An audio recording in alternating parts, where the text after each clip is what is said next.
জিলহিজ্জা মাসের প্রথম 10 দিন, কুরবানির মাসের প্রথম 10 দিন, রমজানের শেষের 10 দিনের চেয়ে দামি। মানে আল্লাহর নবী যখন বলেছেন আহাব্বুল আমাল ইলাইয়া ইলাল্লাহ তাআলা, আল্লাহর নিকটে জিলহিজ্জার প্রথম 10 দিনের ইবাদত দুনিয়ার সব কিছুর চেয়ে উত্তম। তখন সাহাবীগণ বললেন জিহাদের চেয়ে উত্তম। তো আল্লাহ রাসূল বললেন হ্যাঁ, জিহাদের চেয়ে উত্তম। তখন বিদ্বানগণ ভাবতে লাগলেন, আচ্ছা জিহাদের চেয়ে উত্তম হলো, সব কিছুর চেয়ে উত্তম হলো, তো রমজানের শেষ দশকের চেয়েও কি উত্তম?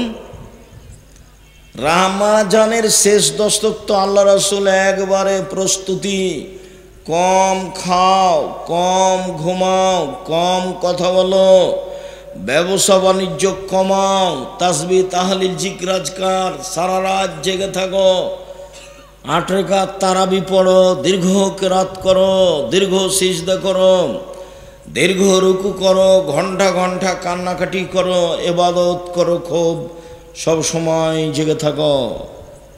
আল্লাহ রাসূল নিজে জাগলেন, পরিবারকে জাগালেন, রাত জেগে থাকলেন। মুহররমের 10 তারিখে যত, রমজানের শেষ দশকে যত চেষ্টা করতেন, কখনো তা চেষ্টা করতেন না। তো এগুলো তো অনেক হাদিস। তো জিলহিজ্জার প্রথম 10-এর ব্যাপারে যে বললেন সবচেয়ে ভালো, তাহলে কি রমজানের শেষ দশকের চেয়ে জিলহিজ্জার প্রথম দশক বেশি দামি? তখন বিদ্বানগণ বলছেন যে হ্যাঁ। কেন? বলছে রমজানের শেষ দশকে একটাই জিনিস আছে, সেইটা হলো লাইলাতুল কদর। আর জিলহিজ্জাতে 3টা আছে। 1 হজের দিন আছে, 2 আরাফার দিন আছে, 3 কুরবানি আছে। 3টে বড় ইবাদত। কুরবানি কিন্তু খুব দামি ইবাদত। কে যে ফাঁকি দিল হুজুর, খালি বলল যে ভাগে করো। আবার কে বলছে ভাগে চলবে না, এমন ঝাঁকি মারছে। হুজুরও যে বলছে যে কে বলছে ভাগে চলবে না, ফাটিয়ে দিচ্ছে একবারে হুজুর। আল্লাহর রাস্তে আমি কোনোদিন ফাটাইনি ভাই এভাবে। আমি বলেছি প্রত্যেকটা পরিবারের জন্য একটা কুরবানি অন্তত দিতে হবে, হয় গরু, না হয় খাসি, না হয় ছাগি, না হয় ভেড়া ভেড়ি, একটা কম দামে নিচে থাকি। আর আপনারা যারা ক্ষুদ্র কালিকুর বড় কালিকুপুরে বসবাস করেন, ধনী মানুষ আছেন, 4টা 5টা 10টা 12টা করে জয় করবেন, মানুষে খাবে, নিয়ে যাবে, 2-4-5 লাখ টাকা খরচ করবেন। টাকা রেখে গিয়ে কী করবেন? ছেলে মেয়ে খালি ভাগ করে নেবে, মারামারি করে, প্রয়োজনে মামলা করে। তো গাইবান্ধা রংপুরে বাড়ি, তো বোনের আগে ভাগ দেয়নি, তখন মামলা করে দিয়েছে। তো কাঠগড়াতে বোন একদিকে আছে, ভাই একদিকে আছে। কি ব্যাপার? আমরা তো বাপের জমি ভাগ পাইনি, তখন মামলা করেছি। তো এটা হলো সম্পদের ফলাফল। কুরবানি করে টাকা কমিয়ে দেন, 4টা 5টা 10টা 12টা কুরবানি দেন, ভাগের পথেই যায়েন না। কার হালাল কার হারাম, কেন ওগুলো করতে যাবেন? যতই জোরে বলুক হুজুরের কণ্ঠের চোটে ভেসে যাবেন না। কুরবানি খুব দামি ইবাদত। কুরবানি আল্লাহর কাছে খুব সন্তুষ্টপূর্ণ ইবাদত। আমরা গোশত খেতে পাই, এটা আল্লাহর একটা দয়া। আমরা গোশত খেতে পাই, এটা কি? আল্লাহর দয়া। আগে কুরবানির পশু কি হতো? জ্বলে যেত। তো আল্লাহ দয়া করে ওটা আটকে দিয়ে আমাদের খাওয়ার জন্য দিয়ে দিয়েছে। এটা মূল ব্যাপার নয়। আমরা আল্লাহকে সন্তুষ্ট করার জন্য কুরবানি দিলাম, এইটা হলো মূল ব্যাপার। আচ্ছা, ফিরে যাই। আরাফার সিয়ামের কারণে কথাটা এসেছিল। আরাফার সিয়াম একদিন খুব দামি। এরপরে যায় প্রত্যেক মাসে 3 দিন। প্রত্যেক মাসে 3 দিন সিয়াম থাকলে সারা বছরের সিয়াম হবে বলে রাসূল সাল্লাল্লাহু আলাইহি ওয়াসাল্লাম বলেছেন, একাধিক সহিহ হাদিস। সারা বছর সিয়াম পালনের 2টা পদ্ধতি। 1 রমজান এবং প্রত্যেক মাসে 3টে। রামাজান এবং প্রত্যেক মাসে 3টে, তাহলে কি হবে? সারা বছরের সিয়াম পালনে নেকি হবে। আরেকটা পদ্ধতি, এটা সহজ। আগে যেটা বললাম সেটা একটু ভারী, এখন যেটা বলছি সেটা সহজ। কি? মান সামা রামাদানা সুমাতবাহু সিত্তান মিন শাওয়াল কানাকা সিয়ামিদ দাহরে। কেউ যদি রামাজানের সিয়াম থাকে আর শাওয়ালের 6টা থাকে, তাহলে সে সারা বছরের সিয়াম থাকলো। এই যে 6টা শুরু করতেন জুমার দিন থেকে, রামাজানের সাথে লাগিয়ে দিয়েছে। কে নাকি ফতোয়া দিয়েছে একটা একটা করে ছেড়া ছেড়া করতে হবে। ওরা নগদ মিথ্যা কথা, ধারাবাহিক করুক, না হয় ছেড়ে ছেড়ে করুক। আবার কেউ বলছে যে যেসব মহিলার হাইজ হয়েছে, হাইজের কারণে রামাজানের যেগুলো ছুটে গেছে সেগুলো আগে করতে হবে। আরে আল্লাহর নবী বলছে হাইজের কারণে যেগুলো ছুটে গেছে সেগুলো আর জীবনে যেদিন পারবে সেদিন করবে। 6 মাস পরে করুক, না হলে 6 বছর পরে করুক, মরে গেলে আল্লাহ মাফ করে দিবেন। তো সেইটা আবার ওই হাইজের মধ্যে এসে সওয়াল ঢোকালেন কেন হুড়াহুড়ি করে? পৃথিবীর সব মুসলিম পুরুষ নারী আল্লাহকে সন্তুষ্ট করার আশায় সবচেয়ে দামি ইবাদত, যার বিনিময় জান্নাত, রামাজানের পরই 6টা। ফাঁসিও হবে না, সুলিও হবে না, সহজেই করতে পারবেন। সাহারি খান, খাওয়া ভালো, সাহারি না খেলেও হবে। আমি তো ছাত্র জীবনে যখন একদিন সিয়াম থাকতাম, একদিন এমনি থাকতাম, তো একদিনও সাহারি খাইনি। খাওয়া ভালো, কিন্তু সাহারির ব্যবস্থায় তো নাই। আর ওই অভ্যাসটা থাকার কারণে এখনো অত ওই সাহারির পরে হিসাব করা যায় না। বাস সিয়াম থাকার যেদিন সেদিন থাকলাম, আল্লাহ ভরসা। তো বলছিলাম, এবাদতের জগতে সবচেয়ে দামি এবাদত সিয়াম, যার সমপর্যায়ের পৃথিবীতে কোনো এবাদত নেই। মর্মে সারা বছর সিয়াম পালনের 2টা পদ্ধতি বললাম, একটা একটু ভারী আর একটা একেবারেই সহজ। বলেন তো একটু ভারী কোনটা? প্রতি মাসে 3টে, আর রামাজান, এ হলো সারা বছর। আর একেবারেই সহজ কোনটা? রামাজান আর শাওয়ালের 6টায়। আপনাকে আমি অনুরোধ জানাচ্ছি, উপস্থিত বৈঠকের মুসলিম বোন, এই মেয়ে, সারাদিন থেকে ঢং ঢং করে ল্যাংটা হয়ে ঘুরে বেড়াচ্ছ, এখনো ঘুরে বেড়াচ্ছ কেন? শরম হয় না তোমার? আপনাদের এদিকে নওগাঁয়, কালী, এইসব জায়গাতে জোহর থেকে বেডি ছেলেগুলো ঘুরে বেড়াচ্ছে কেন? আপনি ওর বাপ নন? আপনাকে খারাপ লাগে না কেন? এটা আপনার একটা অযোগ্যতা। আপনি বাপের একটা ক্ষমতা দেখাবেন, মেয়ে তো আপনার, জবাব তো আপনাকে দিতে হবে। এটা আপনি বুঝতে চাচ্ছেন না কেন? খালি শুনেই থেকে যাচ্ছেন কেন? কতদিন আপনাকে বললাম যে 3 শ্রেণীর মানুষ জান্নাতে যাবে না, তার মধ্যে আপনি একজন, যে হলো দায়ুস। বেটি তো আপনার, জবাব আপনাকে দিতে হবে। মেয়ে আপনার, জবাব আপনাকে দিতে হবে। মেয়ে আমার, জবাব আমাকে দিতে হবে। 3 শ্রেণীর মানুষ জান্নাতে যাবে না, তার মধ্যে আপনার মেয়ে 1 নম্বরে, তার মধ্যে 2 নম্বরে আপনি, 3 নম্বরে যারা নিয়মিত বিড়ি, তামাক, জর্দা, সিগারেট, গুল খায় তারা। 1978 সালে, 1976 সাল থেকে 82 সাল পর্যন্ত নাচল মাদ্রাসার হেড শিক্ষকের আমি খাওয়ার নিয়ে গেছি প্রতিদিন দুপুরে। তাহলে 76 থেকে 82 কতদিন হয়? প্রায় 8 বছর। আমি কোনোদিন দুপুরে খাওয়ার নিয়ে যাও মিস করিনি। তো কোনো একদিন ট্রেন স্টেশন, নাচল ট্রেন স্টেশনের উপর দিয়ে যেতে হতো। তো ওরা যারা পরিচিত হয়ে গেছে একটা পান দিয়েছে, তো পানটা মুখে দিয়েই প্রতিষ্ঠানের ভিতরে ঢুকেছি। আমার মুখের উপরে পড়েছেন মৌলানা শীষ মোহাম্মদ, যার খাওয়ার নিয়ে যেতাম। দেখে বলছো, আমি তো মনে করছি তোর বাড়ি দেবেনগরে পড়াশোনা করবি, তুই পান খাচ্ছিস, পান খাই বেড়াস। চাঁপাইনবাবগঞ্জের মানুষ তো, বলছে পান খাই বেড়াস। তার উনি খারাপ মনে করলেন। তা আমি 76 সাল থেকে 78 সাল থেকে নিয়ে এখন পর্যন্ত কোনো পান মুখে দিইনি। পান হালাল হারাম পরে, ওকে আমি ঘৃণা করি। 3 শ্রেণীর মানুষ জান্নাতে যাবে না, তার মধ্যে এক শ্রেণীর যারা বিড়ি, তামাক, জর্দা, সিগারেট, গুল, নেশাদার দ্রব্য সাদা নিয়মিত খায়, পান করে তারা।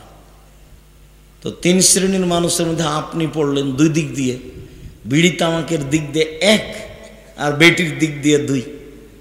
মেয়ে তো আপনার ঘুরে বেড়াচ্ছে, এই বোকাম, এই শরম করো না কেন, লজ্জা হয় না কেন, তোমার শরম হয় না কেন?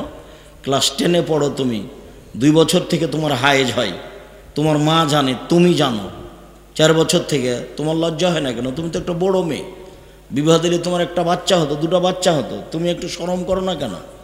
তুমি নিজে পাপী, আর একজনকে পাপী করে খামাখা জাতিকে ধ্বংস করছো কেন? এই শরম হয় না তোমার, হায়া হয় না তোমার, লজ্জা হয় না তোমার? একটু ইতস্তবোধ করো না কেন? তোমার বাপের বাড়ি ঘর নেই, জায়গা নেই, তোমার বাপের বাড়ি আছে, ঘর আছে, টিউবওয়েল আছে, পেশাবখানা আছে, পায়খানা আছে, সব কিছু আছে। মানুষের মতো হয়ে থাকো, পশু প্রাণীর মতো হয়ে আছো কেন? গরু ছাগলের মতো হয়ে আছো কেন? বুঝেও বোঝে না ওরা, অন্তর আছে বুঝে না, দেখেও দেখে না ওরা, চক্ষু আছে দেখে না, শোনেও শোনে না ওরা, কান আছে শোনে না।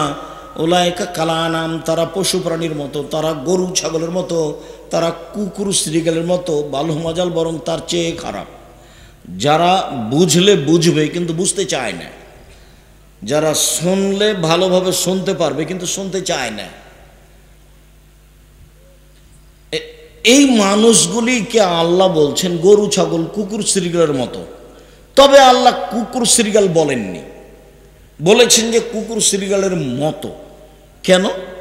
কুকুর শ্রীগাল হারাম খায়, কোনোদিনই ছাড়তে পারবে না, আর মানুষ ইচ্ছা করলে ছাড়তে পারবে।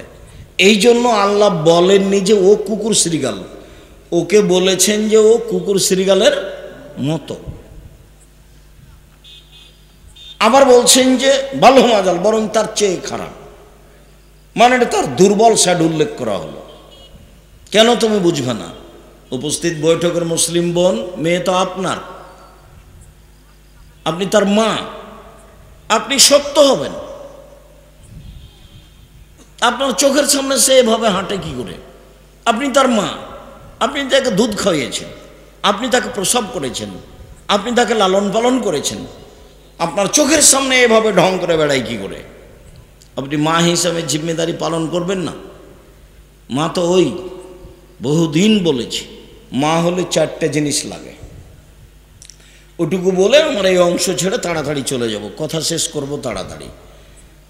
মা হলে 4টে জিনিস লাগে, যা একাধিক দিন বলেছি, স্মরণে আছে, বললে আরো বেশি স্মরণ হয়ে যাবে। উপস্থিত বৈঠকের মুসলিম বোন, চুপ থাকো। মুসলিম বোন আপনারা একটু চুপ থাকেন। জাবের বলছেন যে আমরা রাসূলের সাথে যুদ্ধ করে আসছি, এখন মদিনায় ঢুকবো। তা আল্লাহ রাসূল বলছেন, এই সবাই এখানে থামো, আমরা সকালে মদিনায় ঢুকবো। তো জাবের বলছেন, আল্লাহ নবী আমি তো নতুন বিবাহ করেছি, আমাকে বাড়ি যেতে দেন, আমি নতুন বিবাহ করেছি, আমাকে বাড়ি যেতে দেন। তখন আল্লাহ রাসূল বলছেন, নতুন বিবাহ করেছ?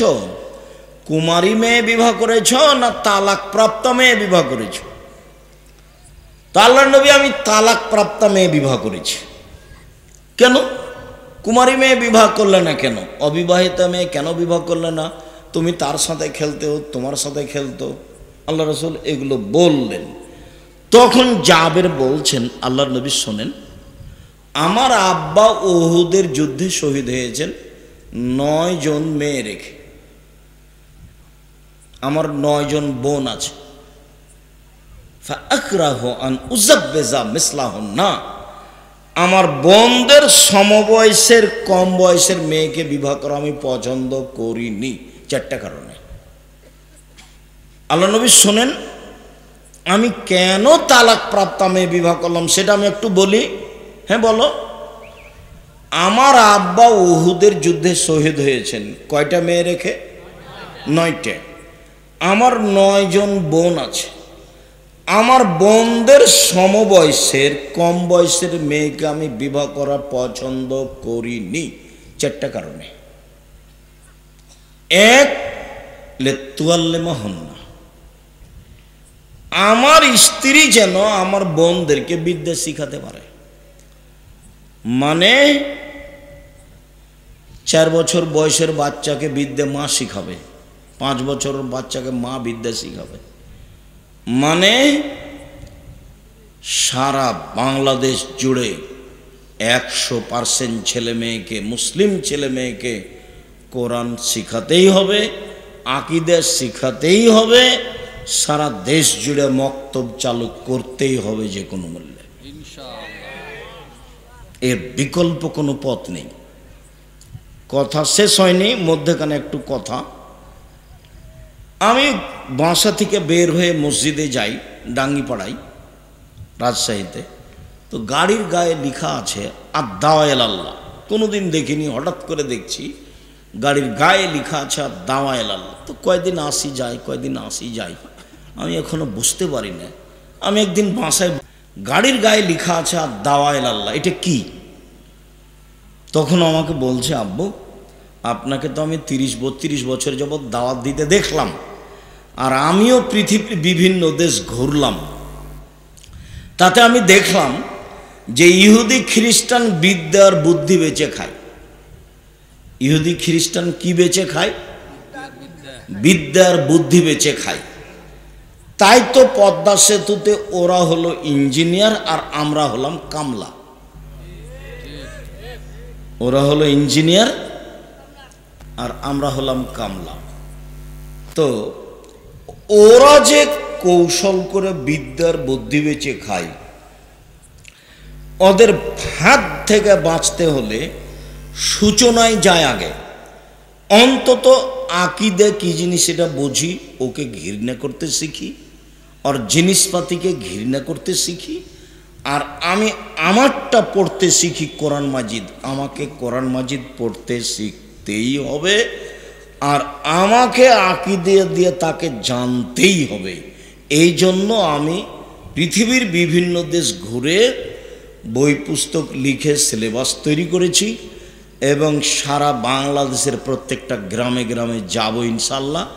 এই মর্মে ইতিমধ্যে আমি উত্তরবঙ্গে প্রায় 350 মসজিদ, এরকমই কিছু মসজিদ সফর করেছি, এবং এসব মসজিদে মক্তব চালু হয়েছে। মক্তবের ইমামদের প্রশিক্ষণ শুরু হয়েছে। তারা নিয়মিত রাজশাহীতে আসবে, ফ্রি যাবে, ফ্রি বই পুস্তক দিব, তারা এখানে ফ্রি খাবে। মক্তব চালু করব, দেশ জুড়ে করব ইনশাআল্লাহ। তো আমি বললাম, আব্বু তোমার তো পদক্ষেপ খুব পছন্দনীয়, আলহামদুলিল্লাহ, জাযাকুমুল্লাহ খায়ের। তুমি পদক্ষেপ শক্তভাবে গ্রহণ করো, আল্লাহ সাহায্য করবেন ইনশাআল্লাহ। সেই সুবাদেরই আজকেও প্রোগ্রাম সম্মত আদ-দাওয়া ইলাল্লাহর পক্ষ থেকে।